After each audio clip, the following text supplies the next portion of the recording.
Hi everyone, am as here back again with another amazing video. इस video में हम सीखेंगे कि कैसे हम फ्लटर प्रोजेक्ट को कनेक्ट करते हैं फायरबेस के साथ यूजिंग फ्लटर फायर CLI। तो कैसे हम करते हैं इसको हम समझते हैं। न्यू प्रोजेक्ट मैंने एंड्रॉइड स्टूडियो में क्रिएट किया है और इसको मैंने नाम दिया है फ्लटर फायरबेस। न्यू प्रोजेक्ट किस तरह क्रिएट करते हैं, बिल्कुल सिंपल है। आपने जाना है फाइल में, न्यू में जाना है और यहाँ से आपने न्यू फ्लटर प्रोजेक्ट क्रिएट कर लेना है। प्रोजेक्ट क्रिएट करने के बाद मैंने उसको सिंपल रन कर दिया है सिमुलेटर के ऊपर।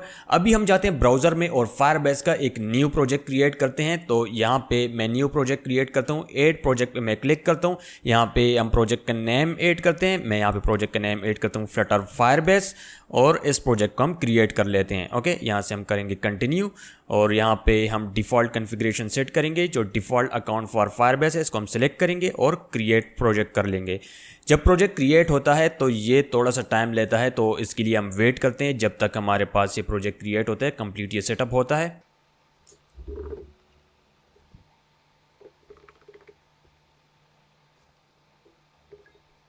ओके, फायरबेस प्रोजेक्ट हमारे पास क्रिएट हो चुका है। अभी हम करेंगे कंटिन्यू। कंटिन्यू करने के बाद यहाँ पे आप देखें हमारे पास एक ऑप्शन है फ्लटर। इस ऑप्शन की हेल्प से हम कनेक्ट करेंगे फ्लटर प्रोजेक्ट को फायरबेस के साथ।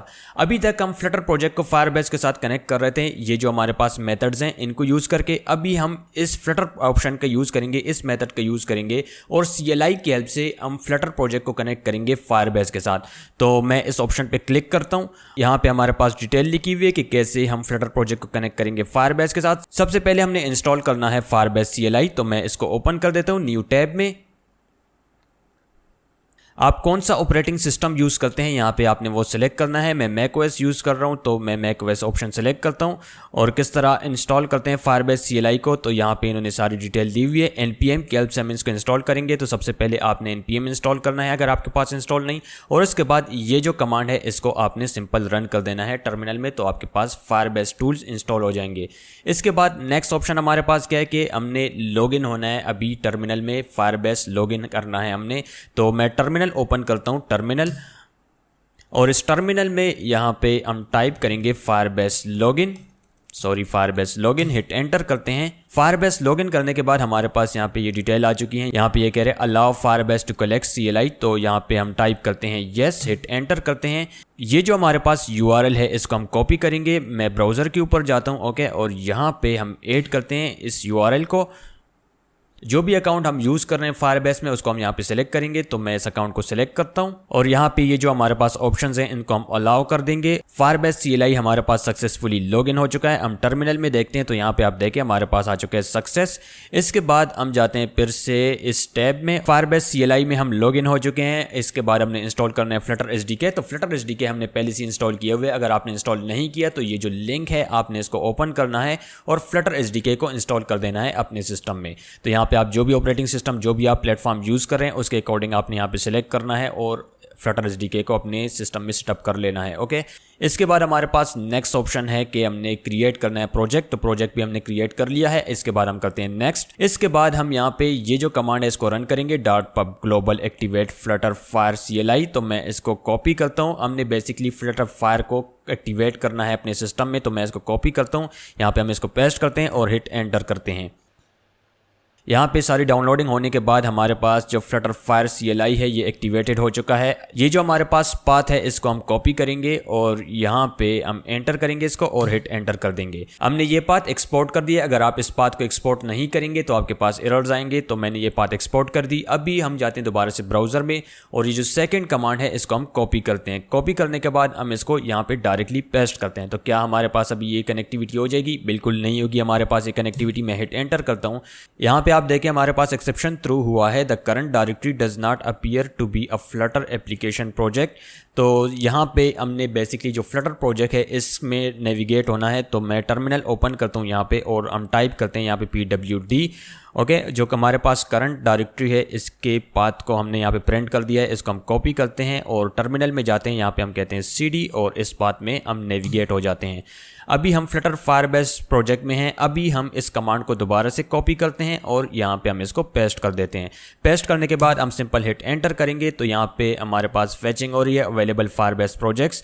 तो हम इसके लिए वेट करते हैं। तो यहाँ पे आप देखें हमारे पास ये ऑप्शन आ चुका है और यहाँ पे कौन कौन से प्लेटफॉर्म में हम इसका सेटअप करना चाह रहे हैं वो हमारे पास यहाँ पे आ चुके हैं। अगर मैंने यहाँ पे सिर्फ एंड्रॉयड और iOS का सेटअप करना है तो मैं एरो कीज़ की हेल्प से इसमें अप डाउन जा सकता हूँ और स्पेस की हेल्प से मैं इसको, अभी आप देखें यहाँ पे हमारे पास है टिक, अगर मैंने अनचेक करना है तो मैं स्पेस बटन प्रेस करूंगा तो ये अनचेक हो जाएगा। मैं इन सब प्लेटफॉर्म के लिए एक साथ सेटअप करना चाह रहा हूँ तो मैं इन सबको सेलेक्ट करता हूँ। इसके बाद हम करते हैं हिट एंटर। हिट एंटर करने के बाद अभी हमारे पास ये सेटअप हो रहा है। अगर नॉर्मल लोग इसको देखेंगे जिनको पता नहीं है तो उनको लगेगा कि हमारे पास यहाँ पे कुछ हैकिंग टाइप कुछ हो रहा है।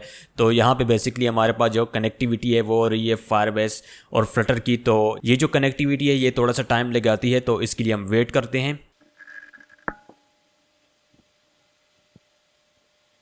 यहाँ पे हमारे पास ये सजेशन आया, the files Android build dot gradle and Android app build dot gradle will be updated to apply Firebase configuration and gradle build plugins, do you want to continue. हम इसको कंटिन्यू करना चाह रहे हैं तो हम यहाँ पे करेंगे हिट एंटर। हिट एंटर करने के बाद यहाँ पे आप देखें हमारे पास फायरबेस का सेटअप हो चुका है इन 4 प्लेटफॉर्म में, वेब में, एंड्रॉयड में, iOS में और मैकओएस में। इन 4 प्लेटफॉर्म्स में हमारे पास सेटअप हो चुका है। फ्लटर फायर की हेल्प से हमने इन 4 प्लेटफॉर्म्स में सेटअप कर दिया है।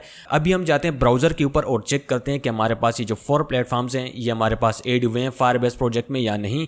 तो यहाँ से हम करेंगे नेक्स्ट करने के बाद ये जो लाइन है इसको हम कॉपी करेंगे, हम जाएंगे एंड्रॉयड स्टूडियो में और एंड्रॉयड स्टूडियो में हम जाएंगे लिब में। अगर आप इस लिब फाइल के अंदर देखें तो यहाँ पे हमारे पास एक फाइल जनरेट हुई है, ये है डॉट फाइल और इस फाइल का नाम है फायरबेस ऑप्शंस। ये फाइल हमारे लिए जनरेट की है फ्लटर फायर CLI ने। अगर हम इस फाइल के अंदर जाएं तो यहाँ पे आप देखें इसमें सारी कॉन्फ़िगरेशन है फायरबेस की। हम जाते हैं इस मेन डॉट फाइल में। इस मेन फाइल में सबसे पहले हम ऐड करते हैं विजेट्स फ्लटर बाइंडिंग और हम इसको इंश्योर इनिशियलाइज कर देते हैं। इसके बाद हम यहाँ पे ऐड करते हैं इस ऑप्शन को फायरबेस इनिशियलाइज और ये जो हमारे पास डिफॉल्ट फायरबेस ऑप्शंस हैं इसको हम गेट कर लेंगे इस फायरबेस ऑप्शन से। तो इसको हम इंपोर्ट कर देते हैं। यहाँ पे इस फायरबेस में हमारे पास एरर है तो इसके लिए हम फायरबेस कोर पैकेज को ऐड करेंगे। तो हम जाते हैं YAML फाइल में और इस YAML फाइल के अंदर यहाँ पे डिपेंडेंसीज में हम ऐड करेंगे फायरबेस कोर। इस पैकेज को हम ऐड करेंगे और इसको हम कर लेते हैं पब गिट। इस पैकेज को गिट करने के बाद हम जाते हैं इस मेन डॉट फाइल में और इस फायरबेस को हम यहाँ पे इंपोर्ट कर देते हैं फायरबेस कोर पैकेज से। यहाँ पे हमारे पास अवेट कीवर्ड में एरर है तो यहाँ पे हम ऐड कर देते हैं कीवर्ड असिंक्रोनस। तो हमारे पास सारे एरर्स खत्म हो चुके हैं, मैं इसको इग्नोर कर देता हूँ। ये जो हमारे पास यहाँ पे सजेशन आया है इसको हम इग्नोर कर देते हैं। इस प्रोजेक्ट को हम स्टॉप करते हैं और दोबारा से हम इस प्रोजेक्ट को रन कर देते हैं। अभी हम जाते हैं ब्राउजर में और यहाँ पे हम कहते हैं कंटिन्यू टू कंसोल। यहाँ पे आप देखें हमारे पास प्रोजेक्ट्स नहीं ऐड हुए तो हम क्या करेंगे, सिंपल इस पेज को रिफ्रेश कर देंगे। रिफ्रेश करने के बाद जो हमारे पास कनेक्टिविटी हुई है प्रोजेक्ट्स की वो यहाँ पे आ जाएगी। तो यहाँ पे आप देखें 4 प्रोजेक्ट्स की हमारे पास कनेक्टिविटी हुई है। ऐप्स में आप देखें हमारे पास एंड्रॉयड की कनेक्टिविटी हुई है, iOS की कनेक्टिविटी हुई है, मैकओएस की और वेब की। अभी हम जाते हैं दोबारा से एंड्रॉयड स्टूडियो में। प्रोजेक्ट हमने रन किया था लेकिन यहाँ पे हमारे पास एरर आया है तो हम जाते हैं इस iOS डायरेक्टरी में। iOS डायरेक्टरी के अंदर हम जाएंगे इस पोर्ट फाइल में। यहाँ पे बेसिकली ये जो हमारे पास ऑप्शन है ये कमेंट हुआ है तो हम इस लाइन को अनकमेंट कर देते हैं। अभी हम दोबारा से इसको रन करते हैं इस प्रोजेक्ट को रन करने के बाद यहाँ पे हमारे पास फिर से एरर आया है तो इस एरर को कैसे फिक्स करते हैं ये बिल्कुल सिंपल है। तो हम टर्मिनल को ओपन करेंगे और यहाँ पे हम नेविगेट होंगे iOS डायरेक्टरी में और यहाँ पे हम कहेंगे पोर्ट अपडेट। इस कमांड को हम रन करेंगे। पोर्ट अपडेट कमांड रन करने के बाद हमारे पास जो हमने पैकेज ऐड किया है फायरबेस कोर ये गिट हो जाएगा iOS में। तब हमारे पास ये जो एरर है ये नहीं आएगा दोबारा से। तो अभी हम इसको गिट कर रहे हैं। यहाँ पे सारी जो इंस्टॉलेशन है ये हो रही है। हमारे पास डिपेंडेंसीज डाउनलोड हो चुकी है। अभी हम दोबारा से रन करते हैं इस प्रोजेक्ट को। हमारे पास अभी यहाँ पे हो रहा है रनिंग Xcode और Xcode हमारे पास अभी बिल्ड हो चुका है। कोई भी एरर अभी हमारे पास नहीं आया। तो अगर आपके पास इस तरह एरर आ रहे हैं तो आप इस तरह फिक्स कर सकते हैं। बिल्कुल सिंपल है हमारे पास, इसमें कोई भी रॉकेट साइंस नहीं है। प्रोजेक्ट हमारे पास रन हो चुका है सिमुलेटर में और इस प्रोजेक्ट को हमने कनेक्ट कर लिया है फ्लटर फायर CLI की हेल्प से फायरबेस के साथ भी। तो उम्मीद करता हूँ कि इस वीडियो ने आपकी हेल्प की होगी। मिलते हैं फिर नेक्स्ट वीडियो में। अभी के लिए take care and bye bye.